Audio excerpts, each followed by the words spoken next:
Bienvenue à la Casa Container. Esse projeto foi bastante instigante, a gente sempre pensou em trabalhar com tipos diferentes de arquitetura, né? E forçar um pouco os limites da arquitetura residencial. Não, até a nossa casa aqui é um ponto turístico, porque a gente mora em cima do morro. Todo mundo que passa para aqui na frente para tirar foto.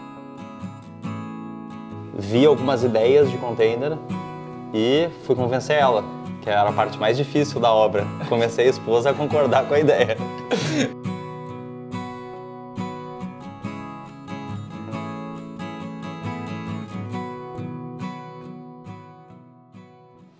On se retrouve une nouvelle fois à Porto Alegre pour visiter une maison, mais cette fois c'est une maison un petit peu spéciale. C'est une maison qui est construite en container. Comme tu peux le voir derrière moi, il y a plusieurs containers qui ont été utilisés, mais ils n'ont pas été utilisés de façon ordinaire. Ils ont été modifiés pour créer une vraie maison et un espace convivial à l'intérieur. Donc l'extérieur ne ressemble pas du tout à l'intérieur. C'est parti, on t'emmène.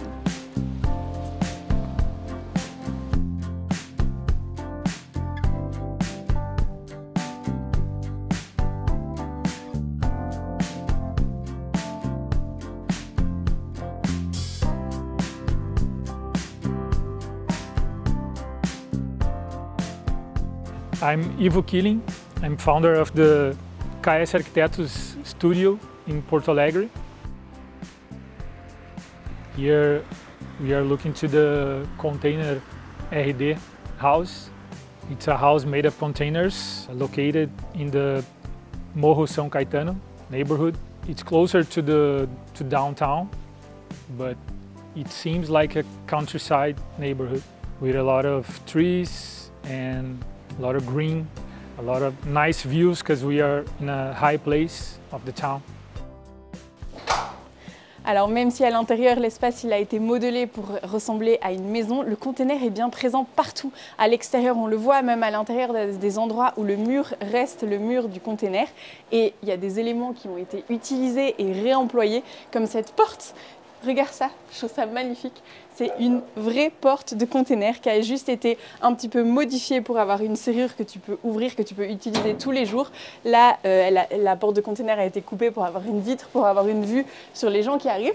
Mais sinon, c'est même lourd, j'ai du mal à la retenir. Mais sinon, c'est une vraie porte container.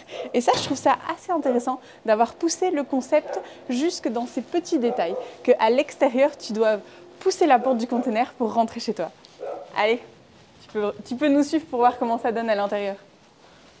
Dès qu'on a passé la porte, on arrive tout de suite dans l'espace principal, la cuisine et le salon. Et tout de suite, on se rend compte que l'espace, il est large et il est lumineux. Ça, c'est parce que les containers, ils ont été modifiés pour pouvoir construire cette maison. Il y a des ouvertures qui ont été faites dans les murs pour pouvoir mettre des vitres et avoir une vue sur l'extérieur. Et surtout, ici, cet espace, on le voit bien quand je me mets au centre, c'est deux containers. Donc, c'est un container à droite, un container à gauche. Ils ont coupé les parois de ces deux containers pour pouvoir les souder et avoir un plus grand espace. Et moi, c'est ce que j'aime bien dans ce projet, c'est que le container a été modifié pour les besoins de la maison et pas l'inversement. Ce n'est pas les besoins de la maison qui se sont adaptés à la taille du container.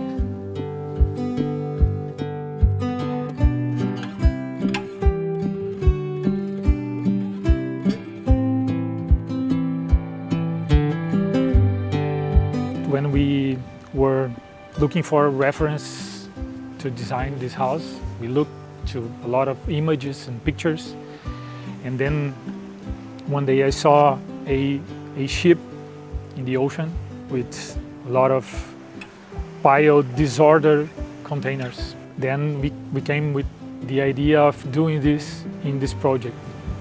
The owner is a metal worker and he dreamed about having a home only made with containers. O meu nome é Helmut Radke. Quando descobrimos que ela estava grávida da primeira filha, a gente queria construir uma casa. A minha única condição era não ser uma casa normal. Porque eu queria fazer algo de estrutura metálica, que é o meu ramo. Eu sempre trabalhei com metalurgia e serralheria. A minha ideia original era fazer a casa toda de viga e vidro. Ok.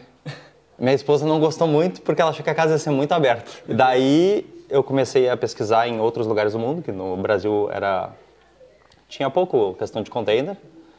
Vi algumas ideias de container e fui convencer ela, que era a parte mais difícil da obra. Comecei a esposa a concordar com a ideia.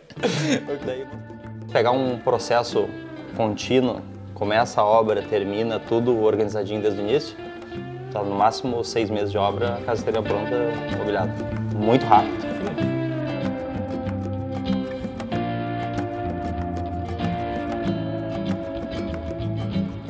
Le fait d'avoir joué avec les containers et d'avoir modifié leur forme, ça fait qu'on est dans des espaces où on n'a plus du tout l'impression d'être dans une maison container. Ici, c'est une cuisine qui pourrait être dans n'importe quelle maison. Il n'y a pas forcément de mur container qui est visible. Il y a une grande ouverture ici. Tout devient possible en fait à partir du moment où on sort de la limite de la taille du container. Donc de l'intérieur, on ne se rend pas vraiment compte quand on est dans la cuisine qu'on est dans une maison container. Par contre, quand on va dehors, tu vas vite voir que cette façade, c'est le container. Viens voir. Et donc là, de l'extérieur, comme je disais, on se rend vraiment compte que cette ouverture, elle a été créée dans le container existant, enfin dans les 2 containers. Et donc voilà, là on retrouve la même chose qu'on avait à l'entrée, les éléments qu'il y avait sur les portes de containers.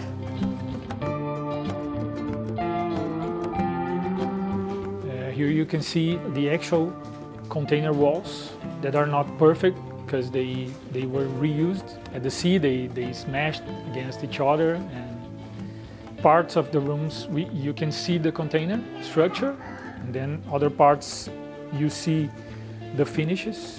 We didn't want to be a cold place, so we made these finishes with the bricks and the woods present too, to make we feel like a real home.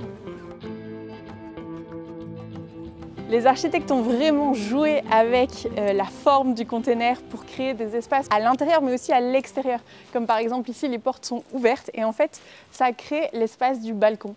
Aussi, là où j'aime beaucoup l'utilisation des portes du container, c'est sur le volume en porte-à-faux. Donc ce volume, il vient vraiment ressortir de la façade et c'est un élément qui est visible de toute la rue. On s'en rend compte dès qu'on arrive, on voit cet énorme container en porte-à-faux et ces 2 portes, elles sont ouvertes. Et ce qui est intéressant par contre là, c'est que si tu veux, tu peux les fermer. Utiliser les portes des containers comme des volets. Je trouve ça assez chouette. Donc là, je me trouve dans la partie en porte-à-faux. Il n'y a pas beaucoup d'endroits dans la maison où on peut se rendre compte de la largeur originelle du container, mais ici, c'est un de ces endroits. Et du coup, il a été utilisé comme un grand dressing. Et donc, quand tu es dans le lit, tu as un cadrage sur le paysage avec ce container qui est en porte-à-faux. Il te dirige vers la vue en fond de perspective, qui est une magnifique vue sur Porto Alegre. Et depuis la chambre, on a cette terrasse où on peut admirer le coucher du soleil qui est vraiment magnifique. Et en fait, là, je me trouve au-dessus du salon. Et le fait d'avoir désaxé les containers, ça crée aussi des espaces extérieurs différents dans la maison. Donc, en plus de la suite parentale, il y a 2 autres chambres. Mais pour aller voir ces 2 autres chambres, il faut rentrer dans un nouveau container. Regarde, ça c'est la paroi. Et hop, là, je suis à l'intérieur du container. Donc, il y a une chambre à droite, une chambre à gauche. Et en fait, c'est la longueur maximum du container. Donc, c'est un grand container, c'est un high cube, donc qui permet cette grande longueur. Donc là, c'est le début du container. Et là-bas,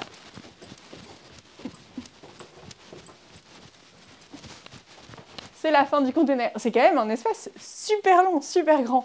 Et donc, quand on est dans le couloir, on a le mur du container qui apparaît ici.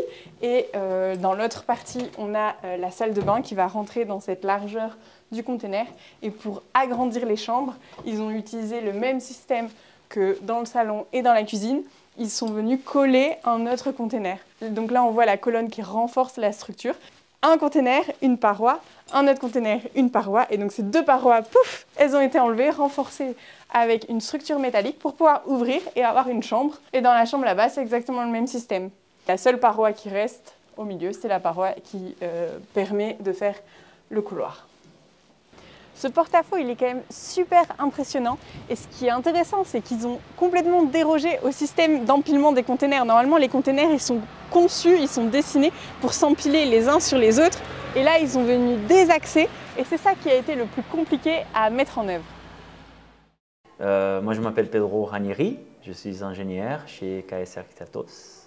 Pour faire une maison comme ça, bon, on achète des conteneurs d'abord. Normalement, on les achète d'occasion parce que les conteneurs neufs, c'est super cher. Ils ont quel âge, tu sais, les conteneurs ici? Entre 10 et 15 ans, plus ou moins. On a utilisé 7 ou 8 conteneurs ici, si je me souviens bien. Je pense qu'il y a quand même des spécificités pour une construction en conteneur ou métallique. Et le principal challenge, à mon avis, c'est tout ce qui touche l'étanchéité du système. C'est vrai que quand on pense maison conteneur, on a l'impression un peu comme une maison avec des Lego très simples à monter et puis c'est fini. Comme le conteneur, c'est déjà une boîte hermétique. Exactement. En fait, c'est facile à monter. À voir justement la structure, la gueule de la maison. Ouais. C'est après vraiment les problèmes commencent. Ok, d'accord. Je vois.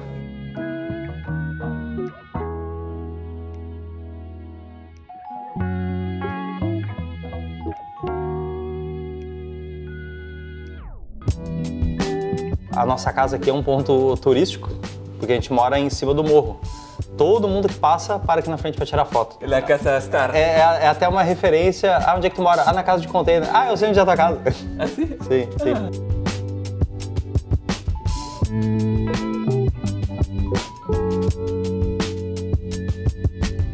When you build with containers, you have to be careful with the sound and the temperature outside. So we made these layers with the wood panels and the drywall panels to make it better inside. Un élément très intéressant du design, c'est que certains espaces ont été gardés tels quels, comme ici, cette portion de mur, c'est vraiment le mur du container. Donc de l'autre côté, on est à l'extérieur, on voit l'aspérité du container et juste à côté, par contre, il y a un revêtement en briques parce que le propriétaire avait envie d'avoir une ambiance de briques à l'intérieur. Donc c'est toujours le mur du container, mais il a juste été revêtu, un petit peu isolé pour des questions de température et de bruit. Mais voilà, on peut créer des ambiances différentes tout en ayant la présence du container aussi à l'intérieur. Et ça, je trouve ça assez intéressant de se ressentir quand on est à l'intérieur comment est construite la maison. Et une chose qu'on pense des maisons containers, c'est qu'elles n'ont pas besoin d'entretien. Et en fait, si, surtout que les containers ont déjà vécu un petit peu. Et donc, comme on le voit, il y a de temps en temps un petit peu de rouille qui arrive. C'est pas grave, au bout d'un certain nombre d'années, il faut la traiter. Là, cette maison, elle a déjà 8 ans. Et donc, tout doucement, il va falloir la repeindre et la traiter contre la rouille. C'est bien normal, ce sont des containers avant tout.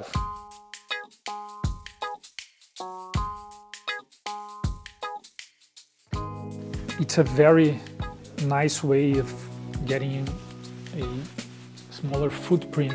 Right?